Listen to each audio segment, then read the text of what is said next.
करते थे, लेकिन भगवान की माया बड़ी विलक्षण है। विष्णु और माया भगवती या संमोहितं जगत। भगवान की दो प्रकार की माया है। एक माया वो होती है जो जीव को भगवान से मिला देती है, जिसको वैष्णवी माया कहते हैं, विद्या माया कहते हैं। और एक माया वो होती है जीव को संसार के जाल में या बंधन में बांध देती है। जड़ भरत कैसे बने? एक सम्राट पद पर हमेशा 10,000 वर्ष जो सुशोभित रह करके जिसने प्रजा का पालन किया, और वो जब भक्त बना सब कुछ त्याग करके, तो एक दिन की लीला देखें। लीला माने माया। गंडकी नाम की नदी में खड़े होकर के भगवान भास्कर को अर्घ दे रहे थे।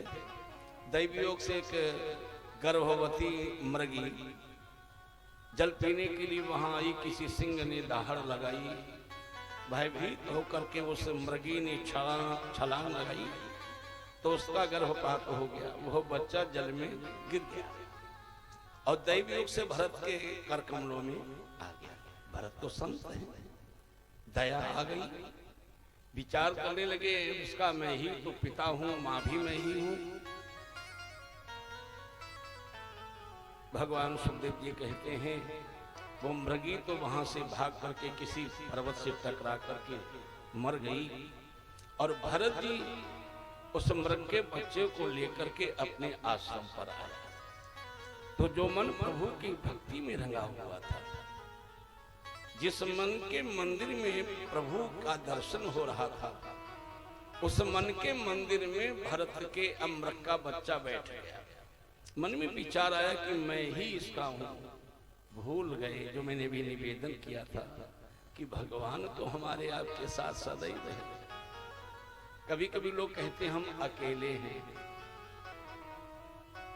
जीव कभी भी अकेले रहता ही नहीं। अकेले कब रहता है?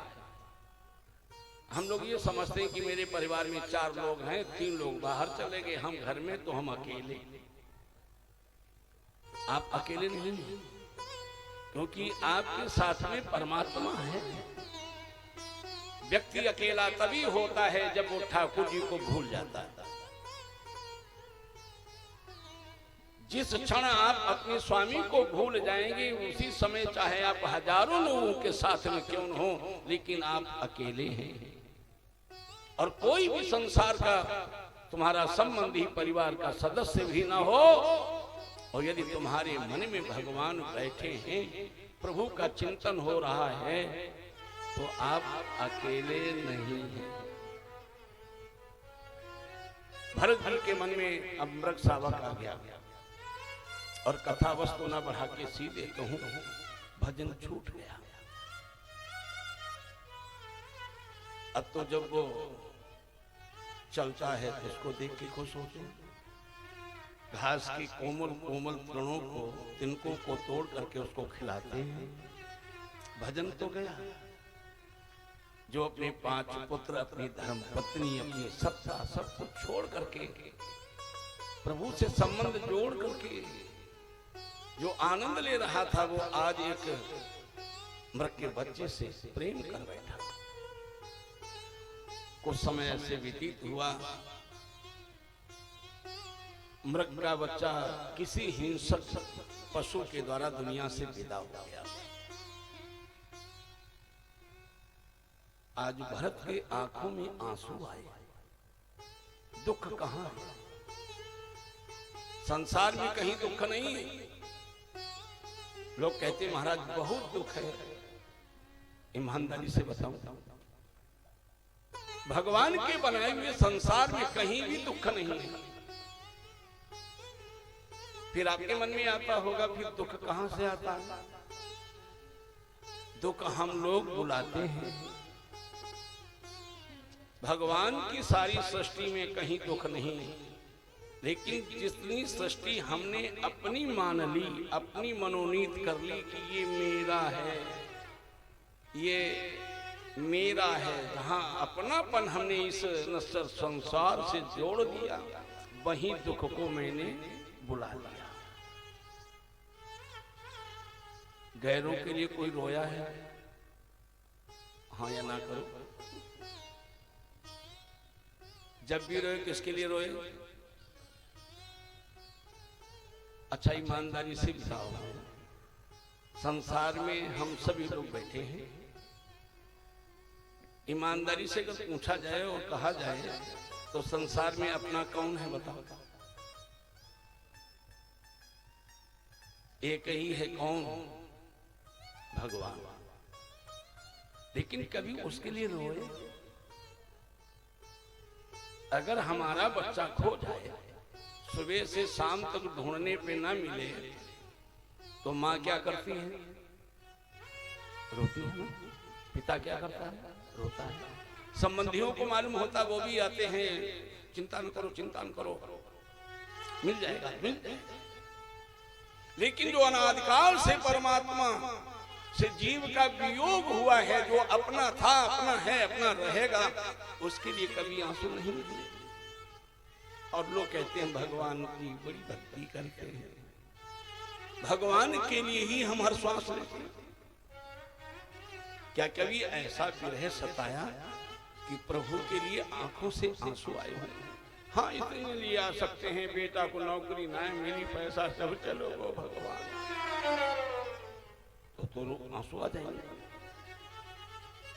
अपने में से अपना कोई चला गया तो आंसू आएंगे, लेकिन इसलिए आंसू कभी नहीं आते कि ठाकुर जी तुम हमें क्यों नहीं मिलते। ठाकुर जी के लिए एक बार आंसू बहा करके देखो।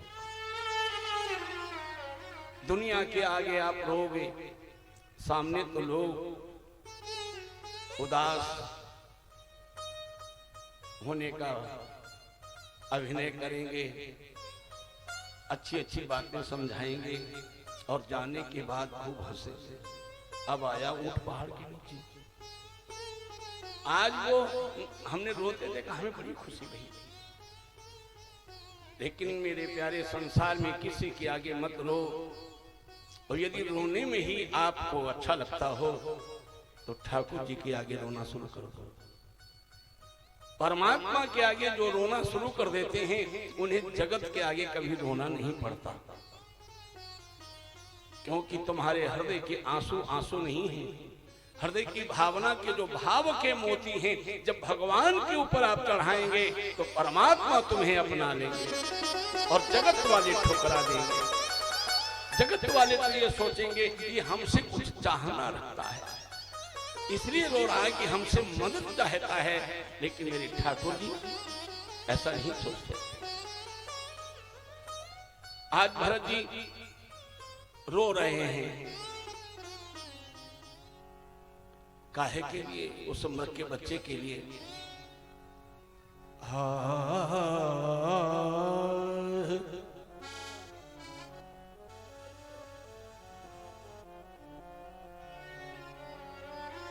हाँ मृग सावक, हाँ मृग सावक, तेरे बिन मैं, तेरे बिना कैसे रह पाऊंगा। तू जहां गया सुन ले रे सखे, पीछे से मैं भी आऊंगा। इतना तड़फे, इतना तड़फे, ब्रह्म का चिंतन नहीं, राम का नाम नहीं, घनश्याम का नाम नहीं। मृग के रूप में आसक्त उस की बाल के लिए होती थी, बाल पीड़ा, उसमें आनंद लेने वाले राजा देह का त्याग कर देते हैं। और इसीलिए गोस्वामी जी लिखते हैं कि जन्म जन्म मुनि जतन कराही, जन्म जन्म मुनि जतन।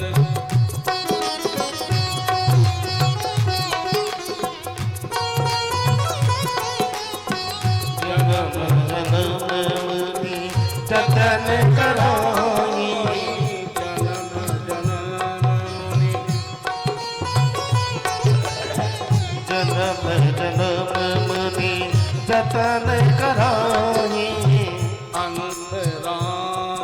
कही आवत नाही, अंत राम कही आवत नाही, अंत राम कही आवत नाही, अंत राम।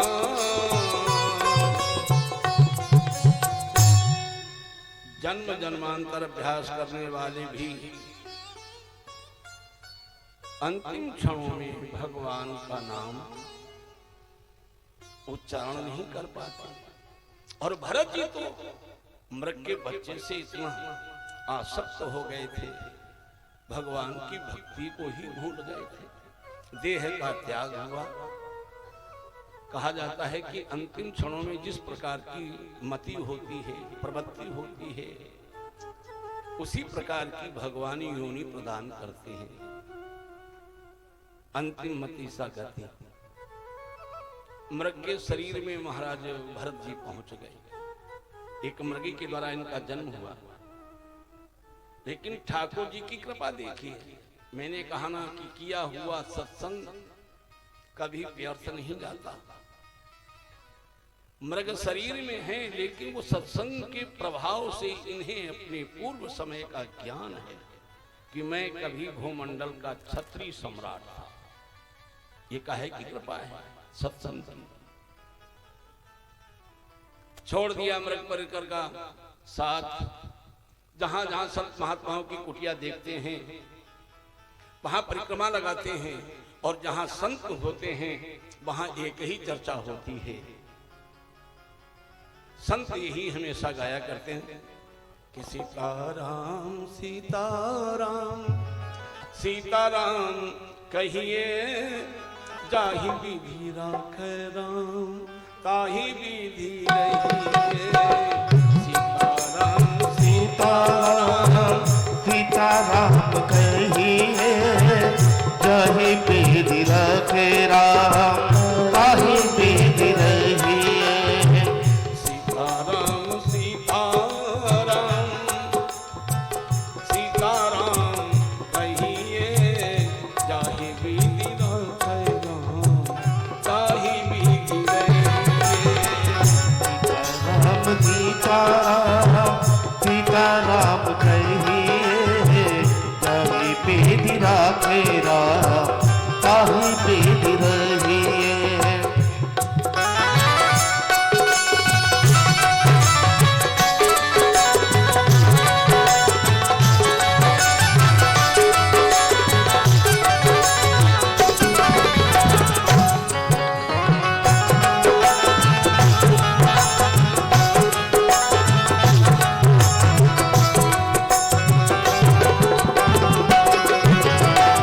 मुख में हो राम नाम, राम से हाथ में, तू नहीं अकेला प्यारे राम तेरे साथ में। मुख में हो राम राम राम से हाथ में, तू नहीं राहे प्यारे राम तेरे साथ में।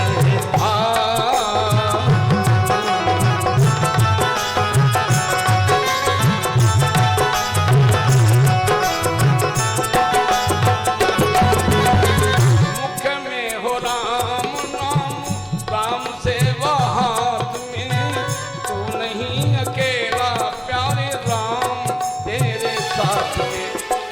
विधि का विधान जान, हानि लाभ सही है, जाहि विधि राखै राम, ताहि विधि रहिए। विधि का विधान जान, हानि लाभ कहिए, जाहि विधि राखै राम, ताहि विधि रहिए।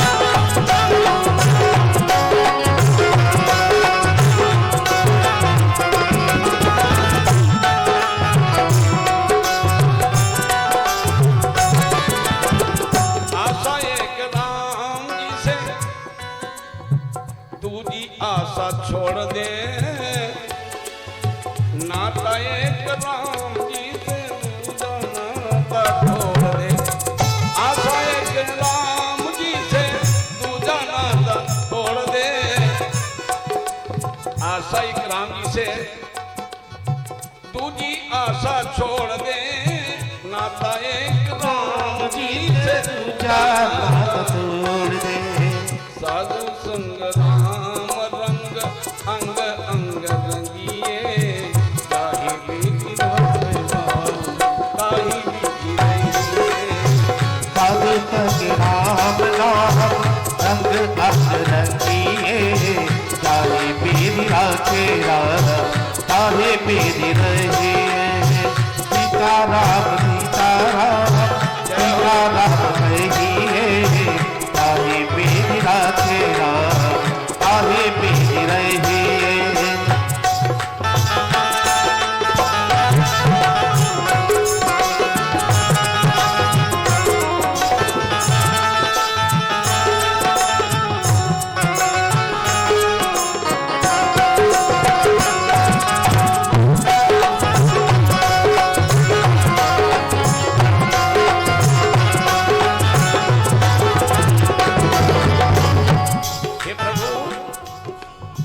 जिंदगी की डोर सो हाथ दीना नाथ के, महलों में राखे चाहे झोपड़ी में बास दे।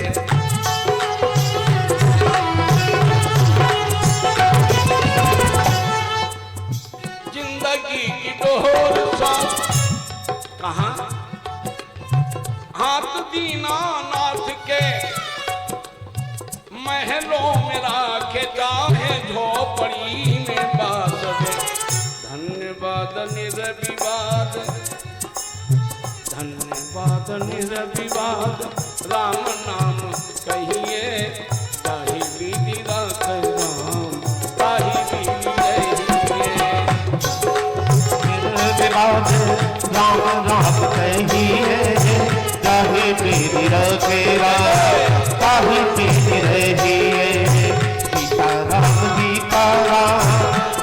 राम कहिए, ताहि बीती राखे राम ताहि बीती रहिए।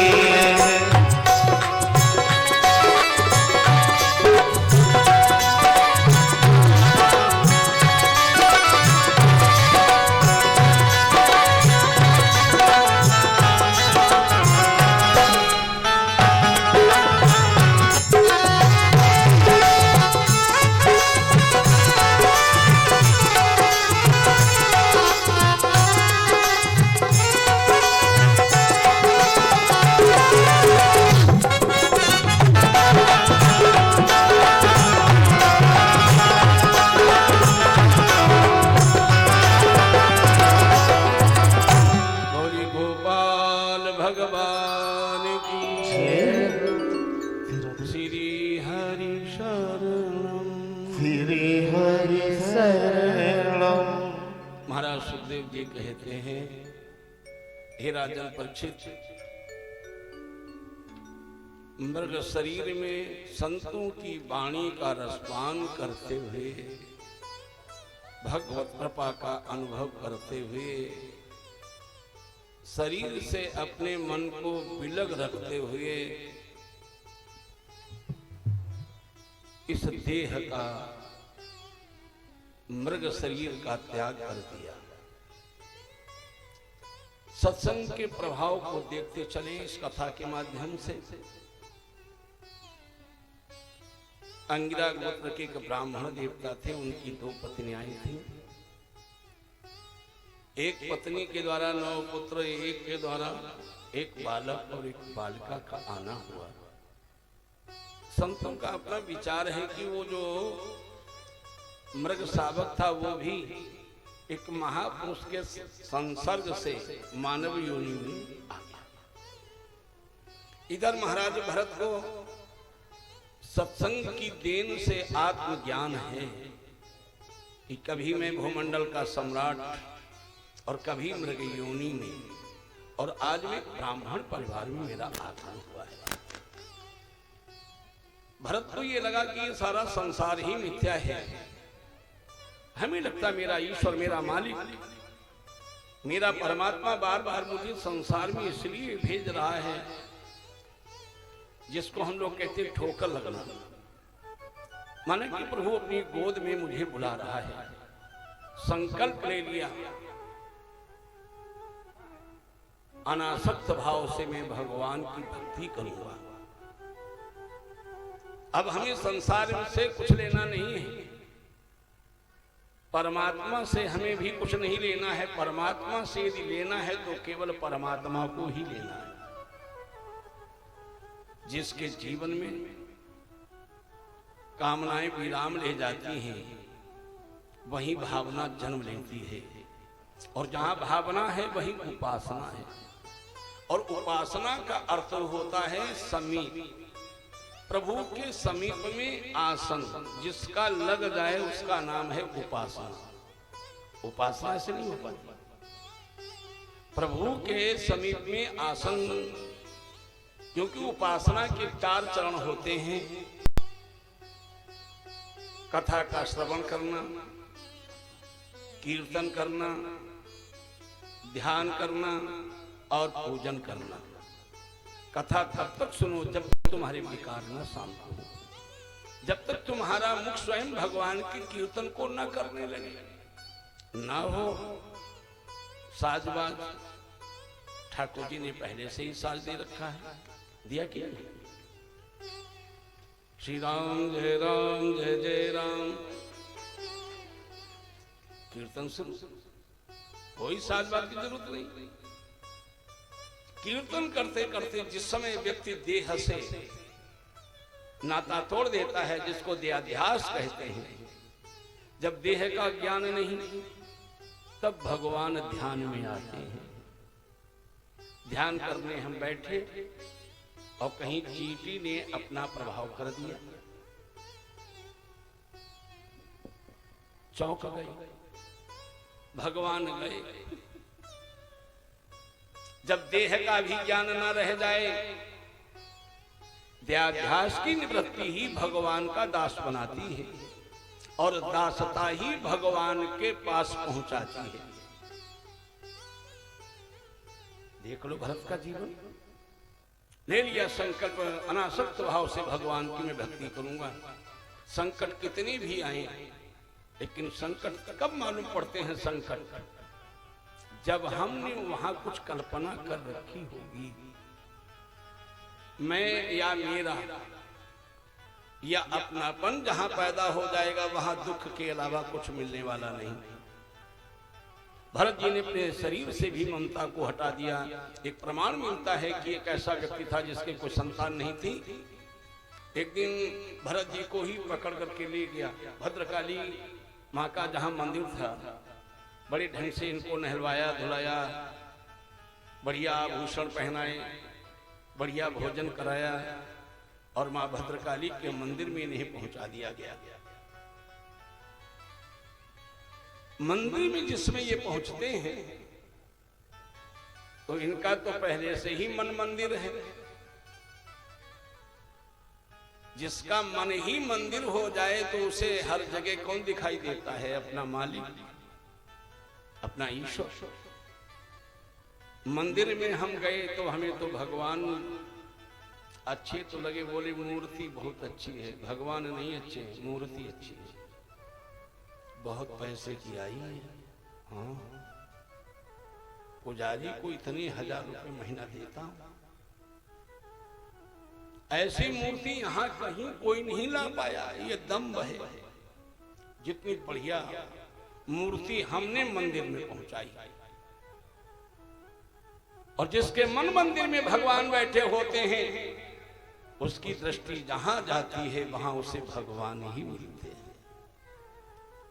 जड़भरत संसार के लोग कह रहे थे, लेकिन इन्होंने क्या किया? ध्यान देना है, वहां भी अपने परमात्मा को ही, क्योंकि परमात्मा को ही माँ कहते हैं। कल मैंने एक निवेदन किया था, आत्मा परमात्मा। और भगवान से भी जब भक्त प्रार्थना करता है, जब भक्त प्रार्थना करता है तो एक ही बात कहता है,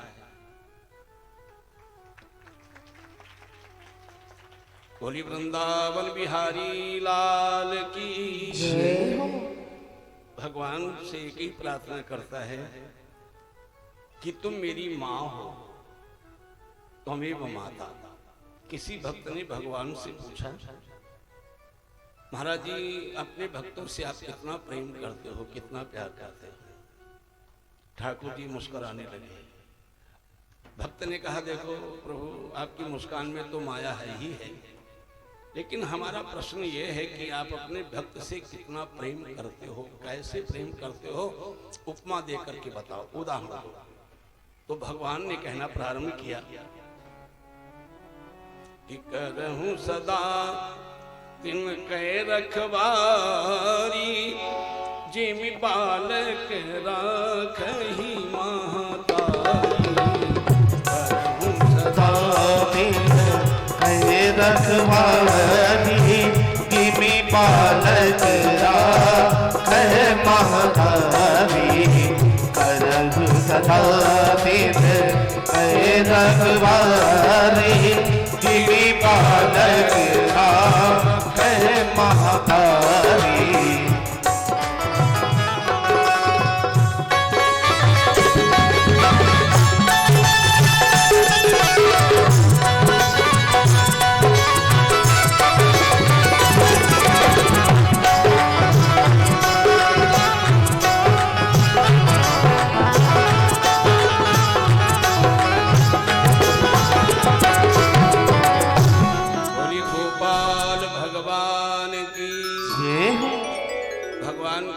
जैसे माँ अपने अबोध शिशु की रक्षा करती है, भरण पोषण का ध्यान रखती है, मैं अपने भक्त का उसी प्रकार से माँ बनकर के भरण पोषण करता हूँ। और जहां भद्रकाली माँ स्वयं विराजमान हो और उसके बालक को कोई मारना चाहे, और संसार की साधारण माँ और उसके सामने उसके अबोध बालक को कोई मारना चाहे, क्या मां यह सहन कर पाएगी? भद्रकाली मां के मंदिर में ही जैसे कृपाण का पूजन किया गया, पूजन के बाद भरत जी, जिनको जड़ भरत कहते हैं, इन्हें जड़ क्यों कहने लगे थे? इसलिए कि किसी से बोलते नहीं, संभाषण नहीं करते थे, भोजन का कोई भी बोध नहीं था। कभी कभी देखा होगा बहुत अच्छे जो संत होते हैं, चाहे मट्ठा मिले चाहे तस्मई माने खीर मिले, रबड़ी दे दो, चटनी दे दो, एक ही पात्र में रख लिया और बड़े प्यार से खा लेते हैं। वो आम व्यक्ति क्या विचार करता, देखो पागल है, इसको यही ज्ञान नहीं है। लेकिन वो संत विचार करता है कि पेट में तो सब एक ही हो जाने हैं, इससे जीवन जीने का केवल ऊर्जा मिलना है, जीव का स्वाद तो हमें चाहिए नहीं। जब जीव का स्वाद नहीं चाहिए तो क्या होगा बोलो भाई? वो तो सब मिलाकर के ही उसे स्वीकार कर लेगा। जब स्वीकार कर लेगा तो आनंद तो आ ही जाएगा, क्योंकि मन से जो चीज स्वीकार की जाती है वो अच्छी लगती है। और बिना मन के कोई भी पकवान बना के रख दिया जाए, तुम्हारे मन में उसके प्रति कोई अपनापन न हो, तो उसे आपको कोई भी सुख या स्वाद या लाभ नहीं दिखाई पड़ेगा। भगवान की कृपा है भाई। कल भी श्रीमती द्विवेदी जी आई, वो आज भी आई, एक बार ताली बजाओ भाई।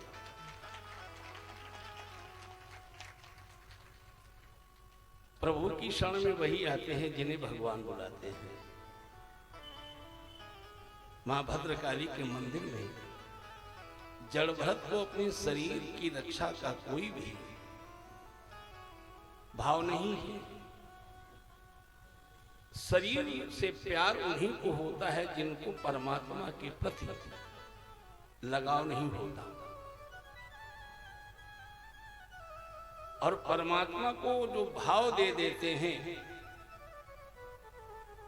भगवान, उनसे फिर तो इतना प्रभावशाली बना देते हैं उनको कि उसके प्रभाव से भी दूसरों का भला हो जाता है। भाव से ही प्रभाव है, बिना भाव के कहीं प्रभाव। जिस समय उस दुर्दांत ने अपने हाथ में लेकर के कृपाणु जड़भरत के गर्दन पर प्रहार करना चाहा, मां भद्रकाली प्रकट हो जाती हैं। बोलो भद्रकाली मैया की जय। अब जब मां प्रकट हुई तो मां काली तो काली है। जयंती मंगला काली भद्रकाली कपालिनी। मार्कंडेय पुराण जिससे उद्धृत की गई है दुर्गा सप्तशती। दुर्गा सप्तशती में आता है जयंती मंगला काली भद्रकाली कपालिनी दुर्गा क्षमा शिवा धात्री स्वाहा स्वधा नमोस्तुते। एक ही मंत्र में उस ब्रह्म की व्यापकता का चित्रण देखिए किया गया है। तू ही जयंती है, इसका मतलब तेरे आगे किसी की नहीं चलती। जीव की कभी जय नहीं थी, जय हमेशा उस शक्ति की है। जयंती बोले उसकी जय क्यों? बोले मंगला, वो सभी का मंगल करती है। कभी दुर्गा बनकर के, कभी रक्त बीज के लिए भद्रकाली बनकर के। इतना ही नहीं, जयंती मंगला काली भद्रकाली कपालिनी दुर्गा क्षमा शिवा धात्री। शिवा भी वही है और शिव भी वही है।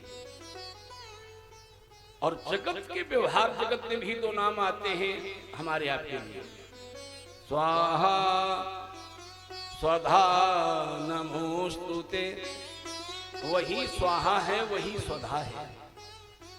जब हम देवताओं से भोग की कामना करते हैं, देवताओं से जब हम लौकिक सुख के लिए प्रार्थना करते हैं, तो जो हम यज्ञ आदि करते हैं, जो सामग्री समर्पित करते हैं, उसमें स्वाहा शब्द का प्रयोग होता है। गणपतये स्वाहा, गणेश जी खुश हो जाए, रिद्धियां सिद्धियां दे दे, विघ्न दूर कर दे। लेकिन हम जब अपने पितरों को पितर पक्ष में भोग देते हैं, तो उसमें स्वधा शब्द का प्रयोग करते हैं, क्योंकि अग्निदेव की दो पत्नियां हैं, एक का नाम है स्वाहा और एक का नाम है स्वधा। और अग्निदेव की 7 जीभें हैं, स्वाहा स्वधा नमोस्तुते। इसका मतलब है सृजन पालन और संहार एक ही हाथ में है। उसे चाहे मां कहो चाहे पिता कहो, सर्वशक्तिमान शक्ति एक है, नाम रूप अनेक है। मां भद्रकाली जिसमें क्रोधित हुई, हाथ में वही खड़ग अपने धारण कर ली जिस खड़ग के द्वारा उनके भक्त जड़भरत का वध होने जा रहा था। कि काली क्रोध करके विकराल होए चली, काली क्रोध करके विकराल होए चली, प्रलय काल होए चली। मां तो इतना क्रोध में आ गई कि जितना उसका परिकर था उस दस्यु का, उसका भी निधन, उसका भी वध है, उस दुर्दांत का भी वध है। एक लाइन मुझे याद आ रही है कि काले काले केस कुंज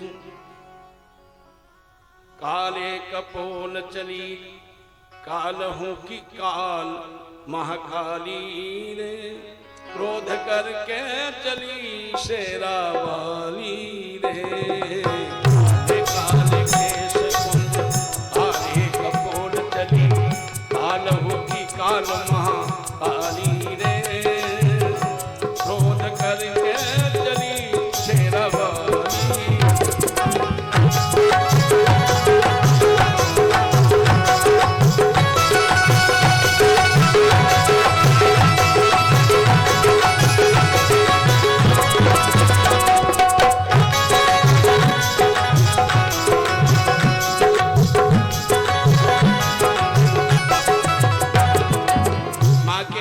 कृपाण है,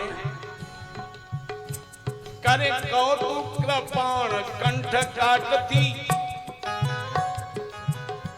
करे कौतुक कृपाण कंठ काटती, एक एक एक करके मौत बांटती। एक एक एक करके मौत बांटती। दिख रही सहल सदस्य पर्वत के आकार में पर्वताकार है। दिख रही सहल सदस्य काट दिए शीस सहस, सिंहनी समान शक्तिशाली रे। क्रोध करके चली शेरा वाली।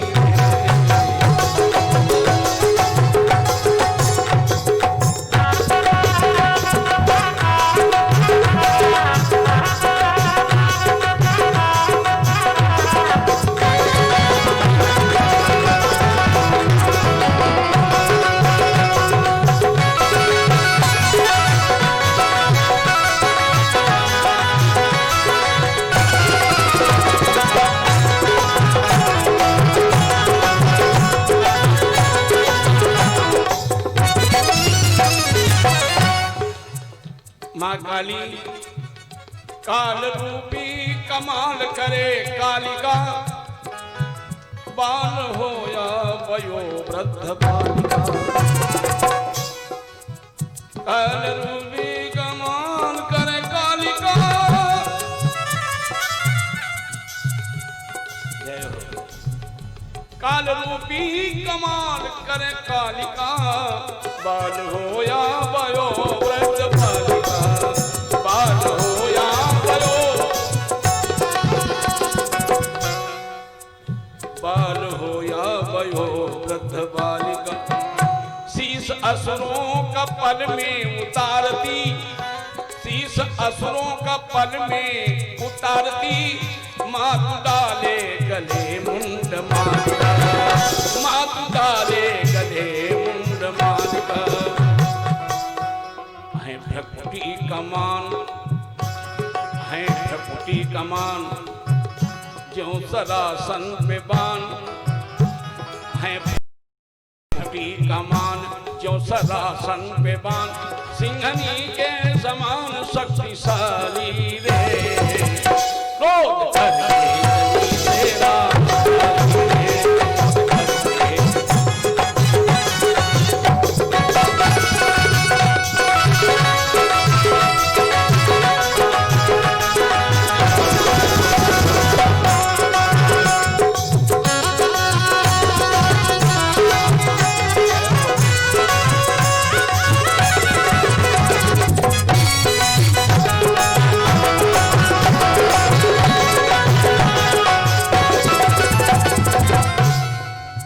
चल रहा जिस तरह से मारतंड है।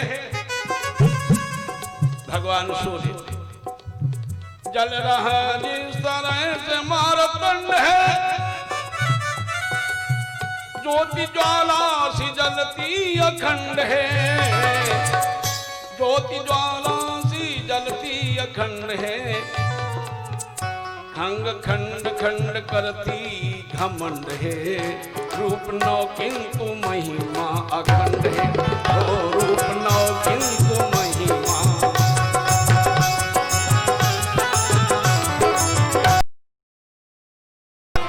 जपे नव दुर्गा नाम, जपे नव दुर्गा नाम, करे निर्मल प्रणाम। वेशभूषा है माँ की निराली, वेशभूषा है माँ की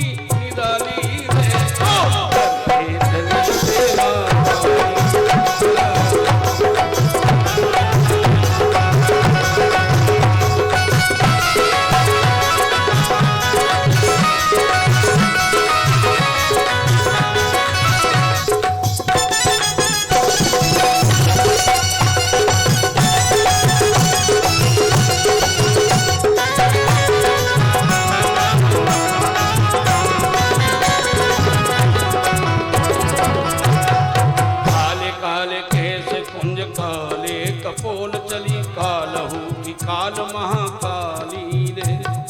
काले काले केश कुंज काले कपोल चली कालहू की काल महाकाली रे। क्रोध करके तरी तेरा बाली रे, क्रोध करके तरी तेरा बाली।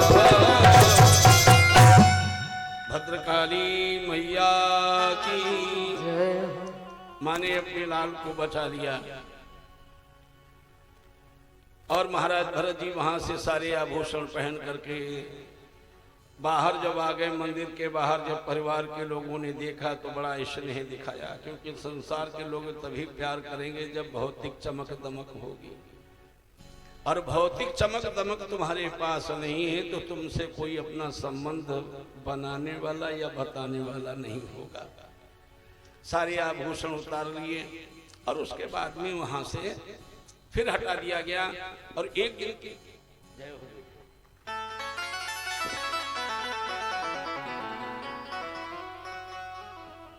बोलिए भक्तवत्सल भगवान की। श्री हरि शरणम, श्री हरि शरणम, बोलिए श्री हरि शरणम, श्री हरि शरणम, बोलिए भक्तवत्सल भगवान की जय हो। निवेदन कर रहे हैं सौवीर देश का एक राजा जिसका नाम था रघुगण। एक बार कपिल भगवान के दर्शन करने के लिए जा रहे थे। पहले पालकी चलती थी, उसमें चार जो है कहार लगे होते थे। एक कहार अस्वस्थ हो गया होगा तो वन में यही विचरण करते हुए जड़ भरत जी मिल गए। एक तरफ का जो भार था भरत के कंधे पे रख दिया गया, और जब कहार लोग पहले पालकी लेकर के चलते थे बड़ी तीव्र गति में चलते थे। भरत जी जो भी कदम रखते हैं भूमि को देख करके कहीं कोई जीव जंतु मेरे पग के नीचे ना आ जाए तो पालकी में झटका लगने लगे। अब रघुगण तो अपने को समझ रहा है कि मैं राजा हूं, तो जिस समय रजोगुण में मन जाएगा तो क्रोध तो साथ ही में होगा। रघुगण ने कहा हे बोढ़ार साधति क्रमति विषम मुह्यते यानम इति। हे भारवाहको, सर्प की गति से वक्र गति से पालकी को न ले चलो, बार बार झटका लग रहा है। अगर ऐसा हुआ तो जब राजा रूठेगा तो क्या करेगा? दंड देगा, दान थोड़ी देगा, दंड देगा। फिर कहा उसने मेरे द्वारा उसका वध होगा। तब तक दूसरे कहारों ने सुना तो बोले राजन हम लोगों का कोई दोष नहीं है, हमने एक नया लगाया है और देखने में तो खूब मोटा ताजा है, लेकिन वो बड़ा विचित्र स्थिति में चलता है, कभी ठहर जाता है तो कभी धीरे से चल देता है। राजा के मुख से निकल गया, सुन रहा हूं कि तुम बड़े मोटे ताजे हो, लंबे हो, शक्तिशाली हो, फिर भी तुम गतिरोध बन रहे हो, दंड मिलेगा। आज जड़भरत ने सोचा कि हमें बोलना चाहिए, क्योंकि जो व्यक्ति समय पर बोलता है उसकी वाणी कभी मिथ्या नहीं जाती। समय तुम्हारे अधिकार में नहीं और वाणी से तुम्हारे बड़े प्रहार, निश्चित ही समाज में हार होगी। समाज में हार का मतलब क्या है? किसी के हृदय पर तुम अपनी छाप नहीं छोड़ पाओगे। आज जड़भरत ने बोलना शुरू किया, बोले तयोदितं शोभनमेव शोभन। तुम जो बोल रहे हो तुम्हारे लिए शोभा देता होगा, लेकिन मेरी सुनिए। तयोदितं व्यक्तम विप्रलब्धम भरतु समे स्याद्यदि वीरभारः गन्तुर्यदि स्याद् अधिगम्य मध्वा पीबेति रासौ न विदां प्रवादः।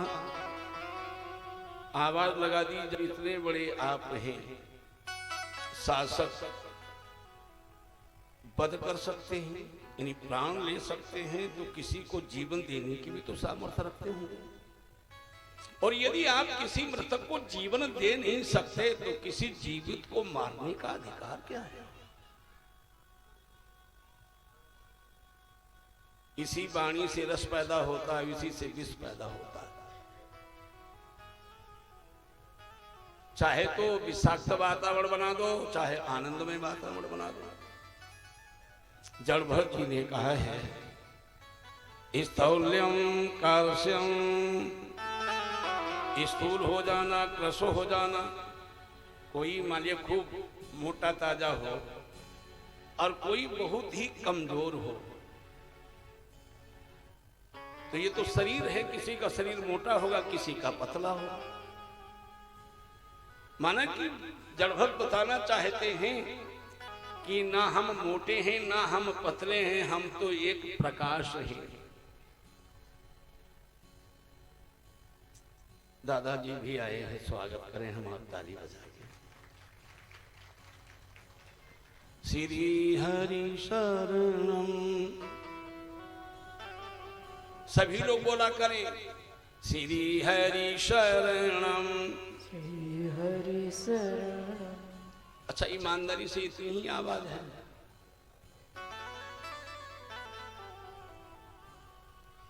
हमारे कहने पे ना बोलो। आप अपने प्रभु को अपना समझ के बोलो। अगर हम कहेंगे तो आपके मन में आएगा हम तुमसे क्या कम है क्या? तो हमारी बात केवल स्वीकार करो यदि समझ में आ रही हो, लेकिन जब हरिनाम बोलिए तो ये समझ के बोलिए कि मैं अपने ठाकुर को रिझा रहा हूं, हम अपने मालिक को रिझा रहे हैं, हम अपने प्रभु को मना रहे हैं, हम अपने मन को प्रभु के चरणों में समर्पित कर रहे हैं। ये भाव रख करके बोलेंगे तो आनंद आएगा। श्री हरि शरणम, श्री हरि शरणम, श्री हरि शरणम, श्री हरि शरणम। महाराज सुखदेव जी कहते हैं, जड़भरत जी ने कहा कि स्थूल हो जाना, कमजोर हो जाना, लंबा हो जाना, छोटा हो जाना, ये तो शरीर के धर्म हैं, आत्मा के नहीं। इसलिए यदि मारना है तो अपने अहम को मारो, अपने अभिमान को मारो। और यदि हमें मारना चाहते हो तो आप हमें नहीं मार सकते, क्योंकि मैं तो शरीर हूं नहीं। प्रकाश को कोई खंडन करना चाहे, मान लीजिए सूर्य का प्रकाश है या यही प्रकाश है, खूब चलाओ तलवार, देखिए प्रकाश का क्या जाएगा। ये भी चला लो, प्रकाश का बालमाका नहीं कर पाओगे कि हो पाएगा। जब परमात्मा प्रकाश है, स्वयं प्रकाशाय नमो नमस्ते, तो उसको कौन मार सकता है? शरीर तो पहले से मरा था, मरा है, लेकिन कब तक किसको चेतन माने बैठे हैं? जब तक वो जगदीश इसमें विराजमान है। और जब वो निकल जाएगा तो क्या रह जाएगा? माटी। अच्छा बताओ, माटी पे कोई माटी पे लाठी मारे तो माटी का क्या बिगड़ेगा? माटी सोना तो नहीं बनेगी, माटी तो माटी, मारो लाठी। जड़भरत कहते हैं, कैसे मारोगे बतलाओ, मैं देह नहीं मैं आत्मा हूँ, मैं देह।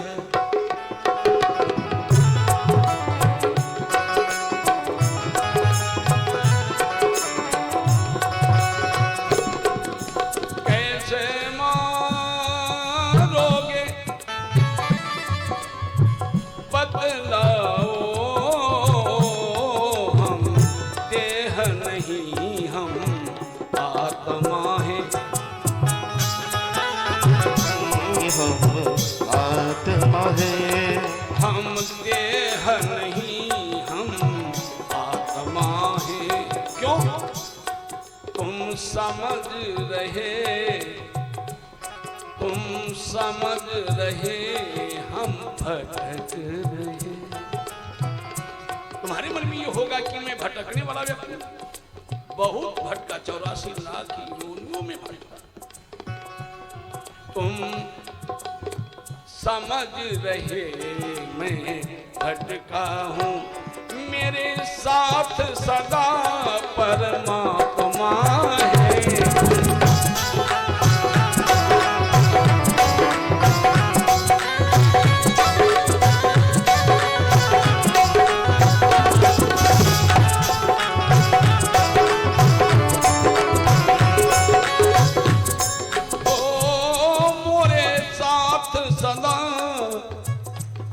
परमात्मा है, तुम समझ रहे मैं भटक रहा।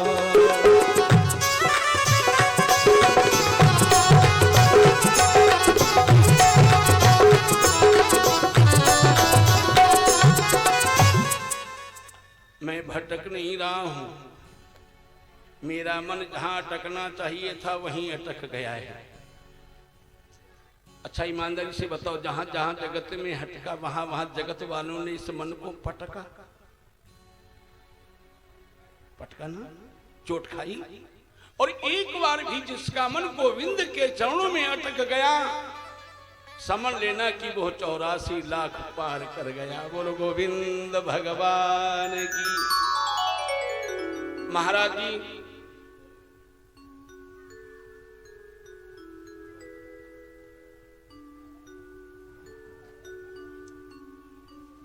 भगवान श्री का भजन में इतना आनंद ले रहे थे,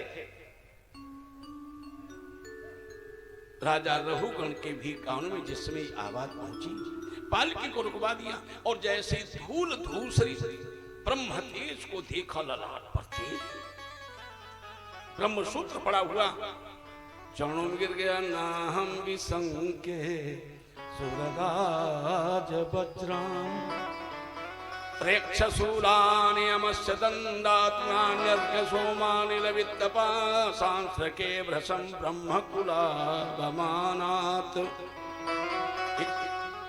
क्षत्रिय राजा ने प्रणाम करके कहा, महाराज मुझे किसी से भय नहीं लगता, देवराज इंद्र के वज्र से भी मैं डरता नहीं हूं, मैं क्षत्रिय हूं, कुबेर के त्रिशूल से भी नहीं, यक्षपति के त्रिशूल से नहीं, वरुण के जाल से भी भयभीत नहीं होता। और अगर भयभीत होता हूं तो ब्रह्म कुलावमाना, तो मेरे द्वारा किसी ब्राह्मण का अपमान न हो जाए। और यही भगवान श्री राम जी ने भी भार्गव श्री परशुराम जी से कहा था, विप्रवंश की असी प्रभुताई, विप्रवंश की असी प्रभु।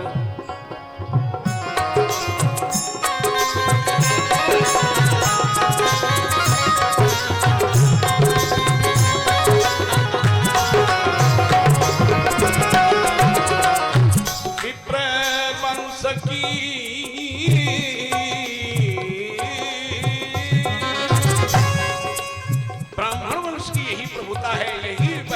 यही ऐश्वर्य, यही गरिमा है। असी प्रभुताई विप्रवंश की असी प्रभुताई, अभय होई जो तुम ही तेराई, अभय होई जो तुम ही।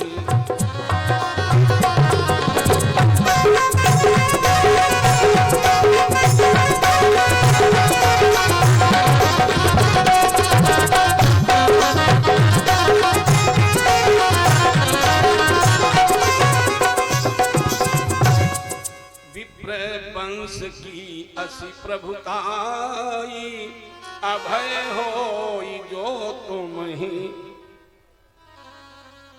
राजा ने कहा, महाराज जी मैं तो आपकी शरणागति ले रहा हूं, ये ब्राह्मण देवता, लेकिन मैं आपसे पूछना चाह रहा हूं, कस्तम निगूढ़स, अपने को छिपा कर निगूढ़, इन्हीं आपको कोई पहचान नहीं पा रहा, आखिर में आप हैं कौन? और आप अपने को छिपा कर के क्यों संसार में विचरण करते हो? अच्छा ईमानदारी से बताएं, भगवान के भक्त और भगवान अपने को कहीं छपवाते नहीं हैं। और हम लोग थोड़ा सा कहीं यश मिला कि जहां देखो वहां टंगे दिखाते हैं।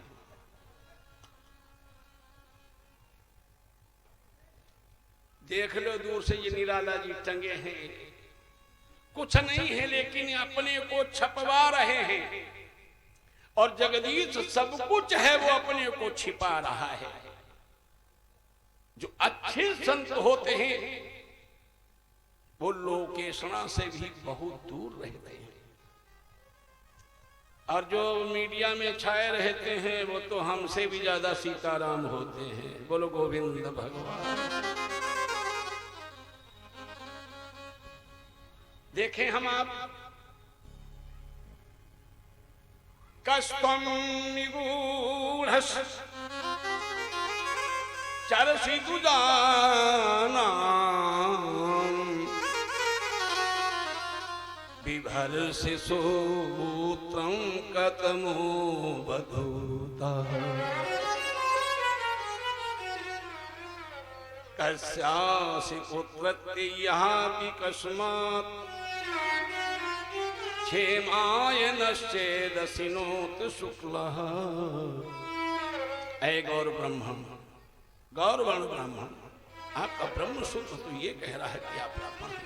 आपके ललाट का तेज कह रहा है कि आप ब्राह्मण हैं, लेकिन धूल धूसरित अलकावलियां हैं, सूरत शरीर है, लेकिन इन कह दूं सीधे सीधे पागलों की भांति। आप विचरण करने वाले कौन हैं? जड़ भरत ने कहा यही तो हमें नहीं पता कि हम कौन हैं। जिस दिन ये पता लग जाए कि हम कौन हैं, हम कौन हैं, ध्यान देना, हम कौन हैं, जिस दिन ये ज्ञान हो जाएगा तो व्यक्ति मौन हो जाएगा। सच कह रहा हूं, जिस दिन यह हमको आपको किसी भी महापुरुष को यह ज्ञात हो जाएगा कि हम कौन हैं, उसी दिन वह मौन हो जाएगा, किसी से उसका कोई संबंध नहीं रहेगा। फिर तो वो हो जाएगा जो वह है। हमारे यहाँ उपनिषद कहते हैं यो वही ब्रह्म वेद ब्रह्म ही भवत। वेद कहता है ब्रह्म का चिंतन करते करते, प्रकाश का चिंतन करते करते व्यक्ति जब प्रकाश में ही पहुंच जाता है तो जीवन में फिर कभी निराश नहीं रहता।